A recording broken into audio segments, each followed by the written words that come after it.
한계를 뛰어넘는 믿음이라는 제목으로 함께 말씀을 나누고자 합니다. 우리가 살아가는 이 시대는 되게 발전된 시대잖아요. 굉장히 발전된 시대를 살아가고 있습니다. 어린 시절 상상했던 일들이 현재 실제 적용됩니다. 전 어렸을 때 이렇게 미술 시간에 뭘 상상해서 그려보라 그러면 항상 남자애들은 뭘 그리냐면 하늘을 나는 자동차 이런 걸 그려요. 그때는 이제 없었잖아요. 자동차만 있었는데 와, 자동차가 하늘을 난다면 이제 이러면서 그런 그림을 그렸는데 이 생겨더라고요. 이미 드론처럼 드론 택시도 있고 하늘을 나는 자동차처럼 그렇게 생기는 일들이 있더라고요. 그래서 중국에서는 그거를 또 상용한다 또 이렇게 얘기를 하는데, 그렇게 우리가 상상했던 일들이 현실에 실제로 일어나고 있습니다. 이 인공지능이 굉장히 급속도로 발전하면서 인간의 고유의 영역들이 조금씩 이제 경계가 무너지고 있습니다. 오늘 이제 처음으로 저희 이제 뒤에 보시면 카메라 설치를 했어요. 그래서 유튜브 지금 실시간 방송을 하고 있는데, 제가 이것도 AI한테 물어봤어요. AI 이제 AI 그 어플을 깔아서 이렇게 내가 이런 장비가 있어. 어떻게 설치해야 돼? 쫙 알려주는 거예요. 그래서 야, 진짜 대단하다. 어떻게 이거를 세밀하게 다 알려주지? 그러니까 진짜 편한 세상을 우리가 살고 있는 것 같습니다. 인간이 이제 한계라고 여겼던 영역들이 조금씩 이 인공지능의 발전으로 정복되어 가고 있는 현실입니다. 암에 걸리신 분들도 어떤 기계가 나왔더라고요. 뭐 한 1분 만에 뭐 이렇게 어디 집중으로 탁 쏘고 끝난다. 암 치료 끝났다 이러더라고요. 그래서 그런 정도로 우리가 한계라고 여겼던 영역들이 점점 이 인공지능의 발전으로 정복되어져 가고 있습니다. 사실 인공지능 역시 인간이 항상 불가능을 탐구해 왔고 한계를 넘고자 했던 도전의 산물이라고 할 수 있겠죠. 그래서 우리가 불치병이나 여러 가지 우리가 알지 못하는 부분들이 점점 더 할 수 있는, 그리고 이제 머지않아서 아마 하민이 때는 우주 여행이 생기지 않을까 또 이런 생각을 또 한번 해보게 됩니다. 그런데 인간이 아무리 도전하고 정복하고 기술이 탁월하게 발전해도 넘지 못하는, 정복하지 못하는 문제가 한 가지 있습니다. 그게 뭘까요? 바로 죽음이라는 것이죠. 이 죽음에 대한 인간의 문제는 이 아무리 기술이 발전하고 발전해도 이 죽음 앞에 인간이 늘 무력하다, 연약하다라는 것을 느끼게 됩니다. 우리가 사랑하는 사람을 떠나보내는 시간 속에서 아무리 탁월한 기술이나 또 위로의 말들이 그 죽음에 대한 비통함을, 슬픔을 채우지 못하게 됩니다. 무병장수하는 기술이 아무리 탁월해지고 늘어나도 이 예기치 못한 죽음에 대한 한계는 정복할 수 없는 것이 또 우리가 살아가는 인생의 한계다라고 할 수 있겠습니다. 오늘 본문에는 여러분들이 잘 아시는 이 나사로의 죽음이 나타납니다. 이 나사로의 죽음이, 이 사건이 단지 죽었던 사람이 살아났다, 죽었던 사람이 이렇게 뭔가 기적적으로 살아났다, 단지 그 죽음을 극복한 이야기만이 아닙니다. 이 요한복음의 저자는 나사로의 죽음과 그리고 슬퍼하는 가족들의 이야기를 아주 세밀하게 구체적으로 진술하고 있습니다. 이 슬퍼하는 가족들과 예수님의 대화 속에서 이 가정에게 찾아오신 예수님의 말씀, 그리고 이 예수님이 어떻게 찾아오셨는지 이런 과정들을 면밀히 들여다보면은 죽음이란 한계로 인해서 어찌할 바를 모르고 또 비통해하는 인생의 한복판에 서 있는 이 두 여인, 마르다와 마리아라는 이 여인에게 찾아오셔서 그들을, 절망과 죽음과 슬픔의 자리에 있던 그들을 믿음의 자리로 건져 올리시는 하나님의 은혜의 다스림을 오늘 본문이 보여주고 있습니다. 나사로의 죽음으로 인한 그 절망과 한계의 자리가 어떤 자리였는지, 그리고 그 자리에서 주님이 우리를 어떻게 이끄시는지, 일으키시는지를 함께 오늘 본문을 통해 면밀히 살펴보고자 합니다. 첫 번째로 이 마르다, 나사로 가정이 겪었던 한계는 무엇이냐면 생명의 한계입니다. 이 죽음 앞에 비통해하는 나사로의 가정입니다. 오늘 본문 17절은 이렇게 시작을 하고 있습니다. 우리 17절의 말씀을 한번 읽어보도록 하겠습니다. 17절입니다. 시작.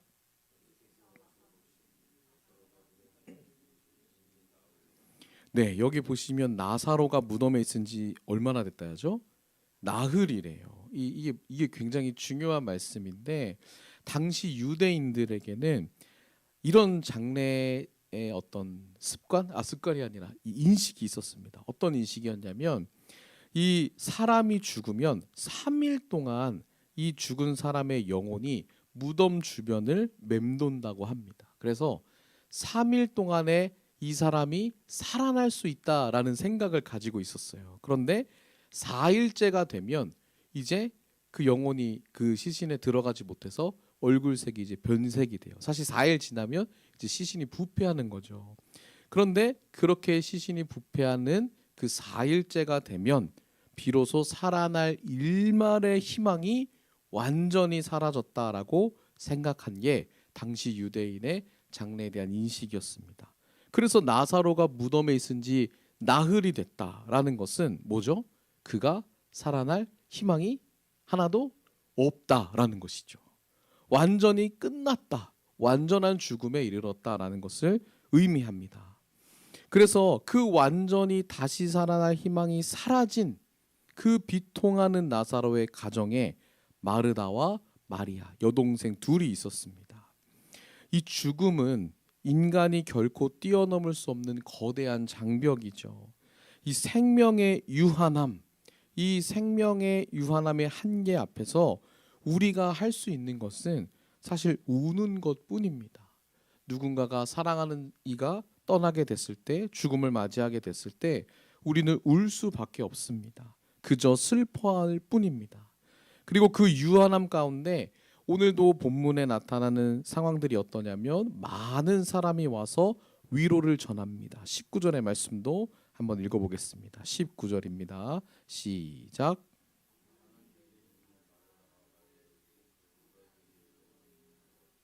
네, 많은 유대인들이 나사로의 가정에 장례식에 찾아와서 함께 울어주고 그리고 함께 우는 것으로 위로해 주는 것이 우리가 생명의 유한함 앞에 할 수 있는 최선이었다라는 것입니다.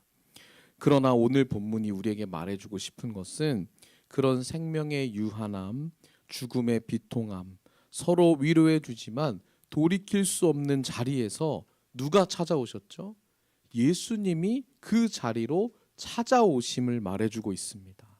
주님은 우리가 겪는 이 생명의 한계 속에서 비통해하고 슬퍼하는 우리를 내버려 두시지 않으시고 그 죽음의 자리로 걸어 들어오시는 분이시다라는 것을 오늘 요한복음 11장이 우리에게 이야기해주고 있습니다. 두 번째로 이 마르다 가정이 겪게 된 한계는 무엇이냐면 두 번째 우리 한번 읽어볼까요? 두 번째 시작. 부재의 한계. 이게 무슨 말이냐면 이 죽음의 자리로 걸어 들어오신 예수님을 보고 이제 마르다가 곧장 예수님 앞에 달려옵니다. 이제 집 앞에 거의 다 왔다니까 마르다가 뛰쳐나갑니다. 그리고 예수님 앞에 나아가서 이렇게 고백을 합니다. 21절의 말씀 한번 읽어보겠습니다. 21절입니다. 시작.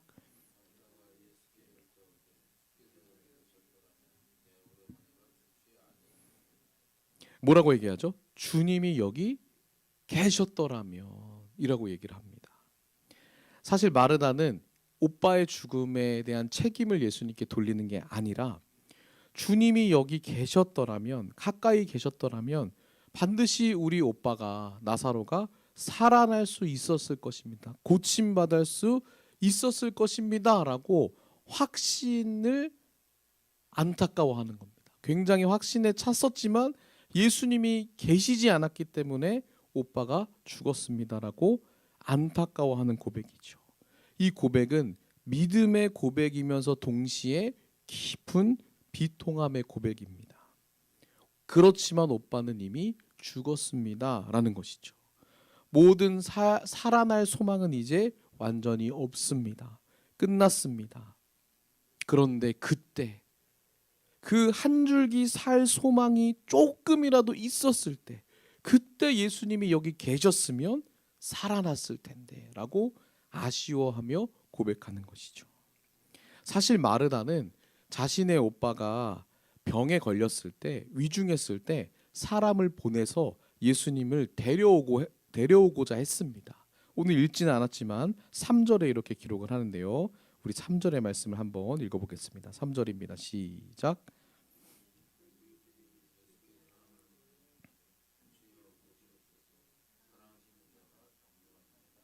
네, 사랑하시는 자가 누구죠? 나사로죠. 병들었습니다. 위중합니다. 예수님 빨리 오십시오라고 소식을 사람을 통해서 전했어요.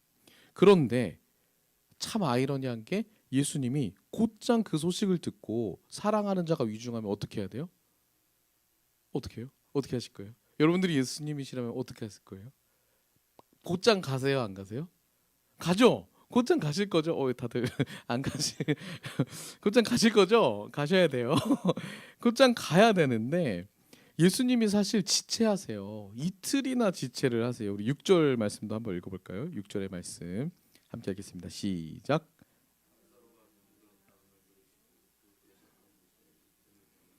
네, 사랑하는 자가 위중하면 빨리 가서 고쳐주셔야 되는데 어떻게 하셨다고요? 이틀을 더 유하셨다라는 거예요. 일부러 지체하신 거죠. 그래서 어떤 사람들은 예수님이 나사로가 죽기까지 기다렸다 이런 게 또 이제 너무하다 약간 이렇게 얘기하시는 분들이 있는데, 사실 예수님이 지체하신 이유가 있어요. 따로 있습니다. 이 구절을 읽고 있는 우리들은 참 안타깝죠. 당사자인 마르다 마리아가 얼마나 안타깝고 정말 초조하고 이랬을까요? 왜 빨리 오시지 않았을까? 왜 예수님이 계시지 않았을까? 왜 예수님이 우리가 그렇게 기도했는데, 우리가 그렇게 간절히 원했는데 왜 예수님은 응답하시지 않으셨을까? 라는 생각을 마르다뿐만 아니라 우리들도 신앙생활을 하면서 하게 된다라는 것이죠. 예수님이 그때 내 이 기도를 들어주셨더라면 지금 내 상황이 이렇지 않을 텐데 라고 마르다가 예수님이 여기 계셨더라면 이라고 이야기한 것처럼 우리에게도 그런 마음이 있을 때가 있다는 것입니다. 그때 더 시간이 있었더라면, 우리는 또 이런 생각들 하죠. 그때 더 돈이 있었더라면, 내가 어려운 상황 속에서 다른 조건들이 충족되었더라면 더 나았을 것이라고 생각하게 되는 것이 조건의 부재의 한계입니다. 우리가 예수님을 믿는 믿음 안에서도 예수님이 그때 응답하셨더라면, 마르다 역시 예수님이 그때 계셨더라면 이 조건의 부재가 우리의 삶의 한계를 느끼게 한다는 것이죠. 그러나 예수님은 그 부재의 한계로 안타까워하는 우리 삶에 찾아오십니다. 그리고 그런 우리에게 내가 지체해서가 아니다 라고 말씀하세요. 너의 생각하는 것처럼 그때 내가 없어서가 아니다 라고 말씀해 주십니다. 내가 생각하는 그것이 충족되지 않아서가 아니라 라고 말씀하시죠. 그리고 지금 그 부재의 한계 속에 찾아 들어오신 예수님이 어떤 분이신지, 지금 너와 함께하는 이가 어떤 분이신지를 들려주고 계십니다. 25절, 오늘 11장의 가장 중요한 핵심 구절인데 우리 25절을 한번 읽어보도록 하겠습니다. 25절입니다. 시작. 나는 부활이요 생명이니 나를 믿는 자는 죽어도 살겠고. 우리가 요한복음 계속 배우면서 중요한 게 뭐라 그랬죠? 예수님의 자기소개, 에고 에이미 해서 나는 무엇이다 라고 하는 것이죠. 오늘 예수님이 요한복음의 7가지 표적을 행하셨는데 오늘 마지막 표적이에요. 죽은 자가 살아난 표적에서 마지막으로 그 표적 가운데 예수님이 나는 부활이요 생명이다라고 자신을 소개하고 계십니다. 다양한 조건의 부재로 절망하고 한계에 서 있는 우리에게 주님은 뭐라고 말씀하세요? 나는 부활이다. 나는 생명이다. 나는 조건부가 아니라 너의 부활이며 너의 생명이다라고 말씀해 주십니다. 그런 주님께서 지금 우리 안에 우리의 삶에 함께 계시다라는 것을 주목하게 하시는 것이죠. 마지막 세 번째로 마르다가 겪었던 한계는 무엇이냐면 믿음의 한계입니다. 뭐라고요? 믿음의 한계입니다. 예수님께서 이제 마르다에게 진정을 시키고 뭐라고 말씀하시냐면 너의 오빠가 다시 살아나게 될 거야 라고 말씀하십니다. 여러분들이 마리아라고 한번 상상해 보세요. 믿겨지세요? 안 믿겨지잖아요. 어떻게 죽은 사람이 살아날 수 있겠어요? 그렇죠? 이미 장사 끝난 거예요. 다 장례 끝났는데 예수님이 갑자기 오셔서 무덤 문 닫았는데 예수님이 다시 살아나게 될 거다 얘기하시면 뭐라고 하실 거예요, 여러분? 예수님 말도 안 되는 소리 하지 마세요. 이렇게 이거 예수님의 음성이 아니야. 사탄아 불러가라. 이렇게 할 수 있잖아요.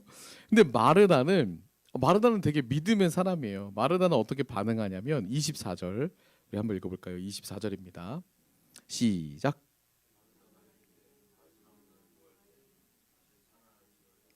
네, 마르다가 예수님에 대한 이해가 아주 없던 사람이 아니었어요. 되게 훌륭한 대답을 한 거죠. 이 마르다는 예수님이 굉장히 사랑했고 그리고 예수님께서 함께 계셨더라면 이런 비극이 일어나지 않았을 것입니다라는 믿음이 있었죠.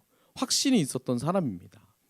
그런데 이 완전한 죽음의 시간, 완전한 절망의 시간 속에서 오빠가 살아날 것이라는 말씀을 듣고 마르다 비웃지 않았어요. 우리는 사실 에이 이러잖아요. 근데 마르다는 그런 반응도 하지 않았어요. 외면하지도 않고 비웃지도 않았죠. 그리고 나를 사랑하시는 예수님께서 말씀하신 그 말씀을 듣고 어디로 연결을 짓냐면 부활의 소망과 위로를 받는 믿음으로 이 연결을 해요. 굉장히 성숙한 신앙인이었어요. 부활의 소망, 하나님께서 이 땅에 하나님 나라를 완성시키실 그날에 우리 오빠가 다시 살아나게 될 것을 제가 압니다. 주님 그렇게 저를 위로해 주셔서 부활의 소망으로 위로해 주셔서 고맙습니다라고 예수님 앞에 그렇게 반응을 했던 여인이에요. 굉장히 성숙하죠. 그런데 사실은 예수님이 원하시는 믿음의 여정 속에 거기서 한 단계 더 믿음을 부여잡고 주님이 누구신지를 더욱 명확하게 알려주시고자 이 믿음의 한계 속에서 이 여인을 향해서 이 질문을 하신 것입니다. 이 정도도 매우 훌륭한 고백입니다. 그러나 사실 이 고백 속에는 어떤 마음이 담겨져 있냐면 주님 부활의 때에 저희 오빠가 살아나게 될 것 압니다. 오늘날로 치면 이거예요. 천국 가서 저희 어머니 아버지 보게 될 거 저도 알아요. 주님 위로해 주셔서 고맙습니다. 이 고백인 거예요. 그런데 지금 이 고통 속에서 오빠를 잃어버린 지 4일째 되는 이 지금 절망의 시간 속에선 제가 할 수 있는 건 아무것도 없습니다. 주님이 나중에 주실 그 승리와 부활은 내가 알겠지만 지금 나사로가 살아난다는 것은 주님 그런 말은 저에게 위로가 되지 않아요 라고 말한 것과 같은 것입니다. 나사로가 지금 여기 다시 살아나게 될 것이라는 믿음은 마르다에게 없었던 것이죠. 전혀 고려의 대상이 아니었던 것이죠. 이것이 마르다의 이야기뿐만 아니라 오늘 우리들의 믿음의 한계라고 이야기할 수 있습니다. 그러나 예수님께서는 그 믿음의 한계, 죽음의 한계, 그리고 조건의 부재라는 한계 속에 그저 안타까워 울 수밖에 없는 이 여인들을 내버려 두지 않으셨죠. 그리고 그 한계 속에서 지금 그 주님이 말씀하신 것이 나와 상관없습니다라고 마치 그렇게 여기는 것처럼 보여지는 이 여인들, 그 자리에 주저앉아 있는 자들에게 예수님이 오늘 이 유명한 말씀을 선언하고 계신 것입니다. 25절, 26절을 다시 한번 읽겠습니다. 25절, 26절입니다. 시작. 나를 믿는 자는 죽어도 살겠고.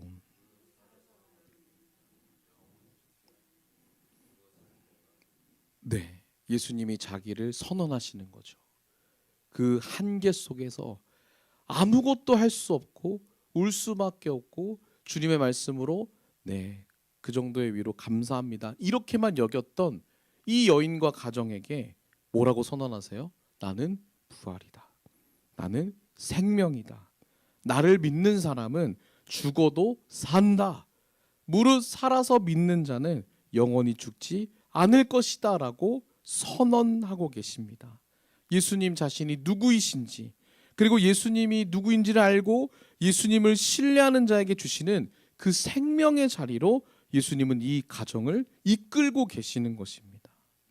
예수님께서는 마르다에게 부활이 나중에 있을 것이다 라고 말씀하시지 않으셨어요. 내가 부활이다 라고 말씀하십니다. 지금 여기 함께 계시는 분이 부활 자체라고 말씀하시는 것입니다. 죽음 이후에 찾아오는 천국과는 그런 개념이 아니라 무릇 살아서 나를 믿는 자는 죽어도 산다, 영원히 죽지 않게 된다라고 지금 살아있는 현재 그 절망의 한계의 자리에서 살아나게 될 것이다 라는 이야기를 예수님이 전하고 계십니다. 죽음과 같은, 그와 같은 모든 상황을 뛰어넘어 우리에게 찾아오신 부활이요 생명이신 주님을 바라보도록 말씀하시고 찾아오신 것이죠. 사실 이 사건이 벌어진 장소에 가장 가까운 곳이 있습니다. 그것은 예루살렘인데, 사실 이 사건을 마르다 마리아에게만 위로를 전하신 것이 아니라, 생명을 전하신 것이 아니라, 이 마르다 마리아뿐만 아니라 가장 가까이에서 이 사건을 목격한 사람들이 있었어요. 누굴까요? 예수님의 제자들이었겠죠. 예수님의 제자들이 가장 가까이에서 목격합니다. 제자들 역시 믿음이 온전하지 못한 상태였습니다. 그런데 이 장례가 진행되는 장소가 베다니였는데, 베다니는 어디랑 가깝냐면 예루살렘과 가까운 곳이었습니다. 우리 18절의 말씀을 한번 읽어볼까요? 18절입니다. 시작. 네, 오리가 어느 정도냐면 한 3km 이 정도예요. 이 3km밖에 안 되면 너무 가깝잖아요. 그런데 이게 제자들에게 굉장히 두려움의 사건이었어요. 왜냐하면 이 전장에 무슨 일이 있었죠? 예수님과 제자들에게 유대인들이 돌을 던져 죽이려고 했어요. 자꾸 안식일에 사람을 고치는 문제로 시비가 걸리고 종교 지도자들도 예수님을 미워하게 되면서 유대인들 중에 많은 무리가 예수님을 또 돌로 치려고 하고 그렇게 죽을 위기를 겪었던 경험이 있던 곳이 예루살렘이에요. 근데 그 예루살렘과 베다니, 지금 이 상황이 너무 별로 아주 가깝잖아요. 그리고 이 장례식에 누가 많이 와 있어요? 유대인들이 많이 와 있단 말이에요. 그 제자들이 어떤 마음이었겠어요? 두근두근 한 거예요. 자칫 잘못하면 또 우리 죽을 수 있는데, 이런 마음의 상태로 간 겁니다. 그러니까 오늘 본문 읽지는 않았지만 앞절에 보면은 도마가 우리도 주와 함께 죽으러 가자, 이런 얘기 괜히 나온 게 아니에요.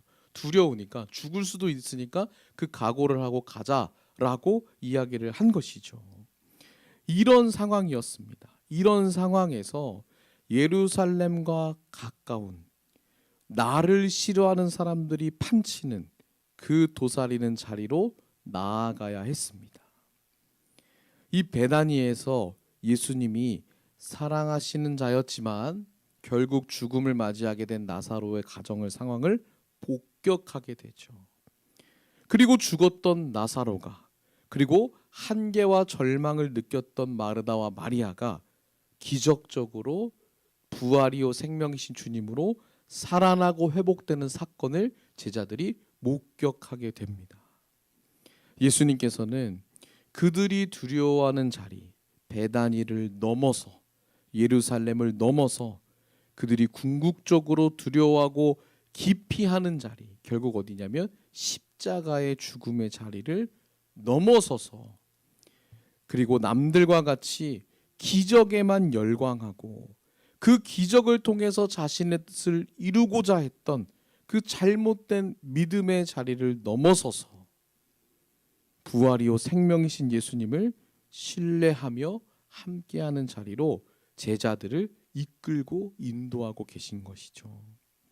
사랑하는 성도 여러분, 그렇게 한계를 뛰어넘는 믿음은 예수님께서 여러분들의 여러 가지 한계 자리에 찾아오실 때, 그리고 찾아오실 뿐만 아니라 그 한계 자리에서 말씀을 듣고 내게 말씀하시는 자리에서 예수님이 누구이신지를 발견할 때, 그때 한계를 뛰어넘는 믿음이 생겨난다는 것입니다.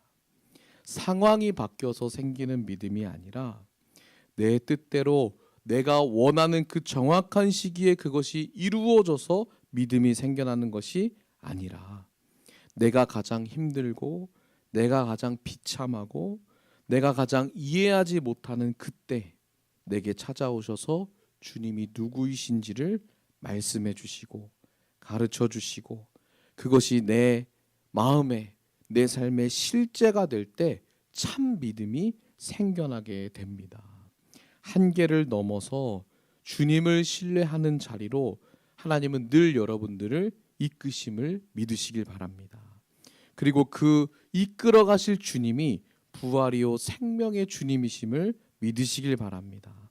그리고 그 예수님을 향해서 여러분들도 마르다처럼 이렇게 고백하기를 축복합니다. 우리 마지막으로 27절을 읽고 말씀을 마무리하도록 하겠습니다. 27절을 읽고 우리 함께 찬양하며 기도하겠습니다. 27절입니다. 시작.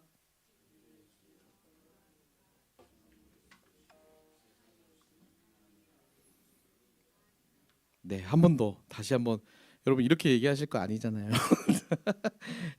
정말 예수님이 내가 믿느냐라고 질문하실 때 뭐라고 대답하실지 그런 마음으로 다시 한번 읽어보도록 하겠습니다. 시작.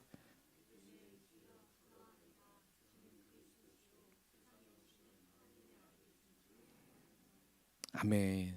이 믿음의 고백이 여러분들의 삶에 날마다 선포되어지기를 주님의 이름으로 축복합니다. 우리 그런 마음으로 함께 찬양하며 나아갔으면 좋겠습니다. 주 은혜임을 이 찬양 부르면서 우리 함께 나아갔으면 좋겠는데, 이 찬양도 그런 고백이에요.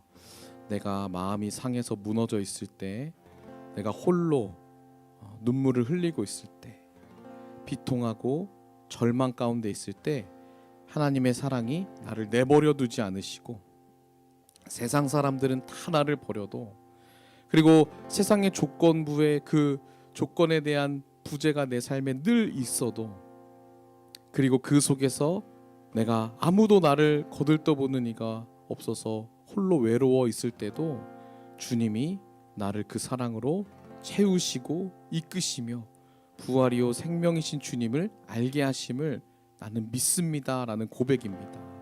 우리 오늘 말씀을 기억하면서 우리의 마음을 다해서 함께 그렇게 고백하며 나아갔으면 좋겠습니다. 함께 고백하겠습니다. 주 나의 모습 보내 상한 나의 맘 보시네. 주 나의 눈물 안에 홀로 울던 맘 아시네. 주 사랑 내게 있네. 그 사랑이 날 채우네.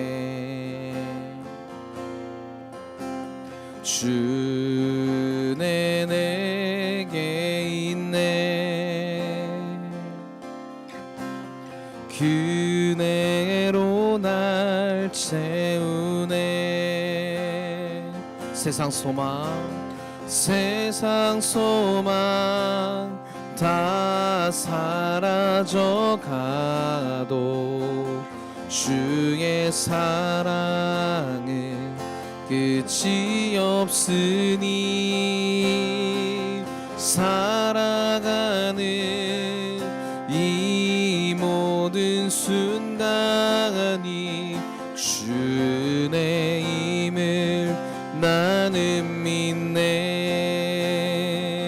주 나의 모습 보네. 상한 나의 맘 보시네. 주 나의 눈물 안에 홀로 울던 맘 아시네. 주 사랑 내게 있네. 주 사랑 내게 있네. 그 사랑이 날 채우네. 주 은혜 내게 있네. 그 은혜로 날 세우네. 세상 소망 다 사라져가도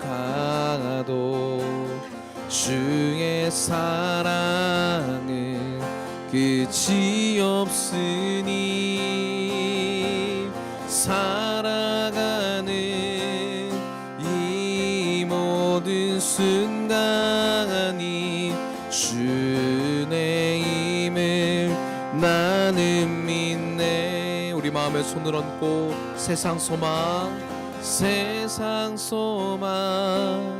다 사라져가도 주의 사랑은 끝이 없으니 살아가는 이 모든 순간이 주 은혜임을 나는 믿네. 우리 시간 말씀을 기억하며 함께 기도하기를 원합니다. 우리가 마주하는 많은 한계들이 있습니다. 여전히 세상은 발전되고 기술은 발전되지만 우리가 마주하는 한계들이 있습니다. 우리의 생명의 유한함의 한계, 또 우리의 여러 가지 조건들이 없음으로 느껴지는 한계, 그리고 믿음이 있다고 고백하지만 여전히 내 편에서 믿는 그 믿음의 한계들이 우리의 삶에 있습니다. 하나님, 그러나 그런 우리의 한계 자리에 찾아오셔서 우리에게 말씀하시고 하나님이 누구이신지를 우리에게 가르쳐 주심을 감사합니다. 하나님, 그 하나님의 말씀에 귀 기울이며 예수님이 누구이신지를 더욱 알아가는 우리의 믿음의 여정 되게 하여 주십시오. 그리고 한계의 자리에서 우리가 다른 것으로 채우려고 하는 것이 아니라 그 한계의 자리에서 나를 누구보다 잘 아시고 나를 구원하시며 생명으로 인도하시는 예수 그리스도를 붙잡는 우리의 참 믿음이 될 수 있도록 주님으로 충족하며 주님으로 만족하며 주님의 말씀으로 채워지는 우리의 삶이 될 수 있도록, 그래서 주님이 주시는 생명으로 다시 서게 되는 우리의 복된 삶이 될 수 있도록 인도해 달라고 우리가 마주하는 모든 한계의 현실들을 주님 앞에 고백하며 함께 기도하며 나아가길 원합니다. 함께 기도하겠습니다. 사랑의 하나님 아버지, 감사합니다. 우리의 육신의 한계가 있습니다. 우리의 생명의 유한함이 있습니다. 하나님, 시간의 유한함 속에 살아가는 우리 존재입니다. 그 속에서 우리가 무력하고 연약할 때가 있습니다. 하나님, 또한 우리의 삶에 남들보다 없는 그 조건들의 부재들이 있습니다. 하나님, 그곳에서 또 한계를 느끼며 살아가는 우리의 존재입니다. 하나님 아버지, 또한 우리가 믿음이 있다고 고백하지만 여전히 내 편에서 믿는 믿음으로 주님이 원하시고 주님이 누구이시며 주님 우리에게 보여주시는 그 자리로 나아가지 못할 때가 참 많이 있음을 고백합니다. 하나님, 우리가 아는 것에서 그치지 않고 주님이 이끄시고 인도하시는 참 믿음의 자리로 나아가기를 간절히 소망합니다. 그 모든 한계를 경험하는 순간순간마다 온전히 주님만을 바라볼 수 있는 믿음을 더하여 주시고 우리에게 찾아오셔서 말씀하시는 주님을 외면하지 않게 하여 주시고 그 한계 속에 우리를 내버려 두지 않으시는 그 주님의 사랑의 다스림 가운데 날마다 나아가는 우리의 복된 삶이 될 수 있도록 인도하여 주시옵소서. 그래서 우리를 생명의 길로 구원의 길로 의의 길로 인도하시는 하나님의 말씀을 붙잡고 다시 일어나 그 믿음의 여정을 힘있게 걸어갈 수 있는 우리 모든 이은숙교회 성도들 되게 하시고 제가 될 수 있도록 주님 인도하여 주시옵소서. 우리 자녀들이 그렇게 복된 길을 걸어갈 수 있도록 주님께서 인도하여 주시옵소서. 오늘도 우리 예배 가운데 말씀하여 주시고 함께하여 주신 주님을 찬양합니다. 우리의 심령을 새롭게 하여 주사 부활이요 생명이라고 우리에게 선언하시는 하나님의 말씀을 새기고 우리의 심령이 살아나 주님, 내가 주님을 믿습니다, 주는 그리스도시요 살아계신 하나님의 아들이심을 믿습니다라고 고백하며 주님, 우리에게 주어진 삶을 힘있게 살아갈 수 있도록 주께서 역사하여 주시옵소서. 주님 감사합니다. 사랑의 하나님 감사합니다.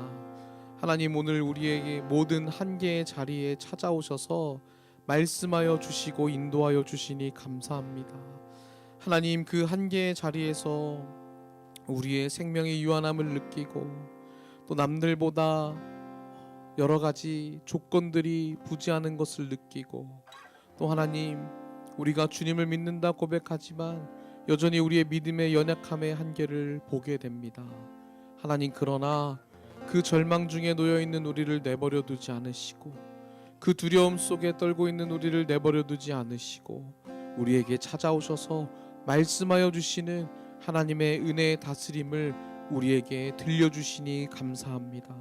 하나님, 그 우리에게 찾아오셔서 나는 부활이요 생명이다라고 말씀하여 주시니 너무나도 감사합니다. 하나님, 주님을 믿는 자는 죽어도 살겠고 영원히 죽지 않게 될 것이라고 그 영원한 생명을 약속하시니 감사합니다. 하나님, 죽어서 가는 천국의 개념이 아니라 하나님, 우리의 삶에 생명의 주님과 힘있게 살아갈 수 있도록 믿음의 길로 살아갈 수 있도록 주님이 인도하시는 곳이라면 어디든지 따라갈 수 있는 하나님, 그 참된 제자도의 길을 걸어갈 수 있도록 우리에게 말씀하여 주시니 감사합니다.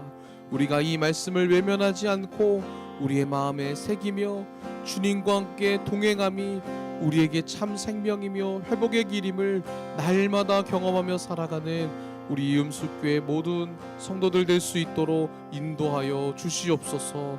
하나님, 오늘 우리에게 말씀하심을 감사합니다. 이 말씀을 새기고 일주일을 또 힘있게 살아가게 하여 주시고 주님과 동행하는 복된 한 주간이 될 수 있도록 인도하여 주시옵소서. 그렇게 하실 주님께 감사와 찬양을 올려드리며 살아계신 예수 그리스도의 이름으로 기도드렸습니다. 아멘.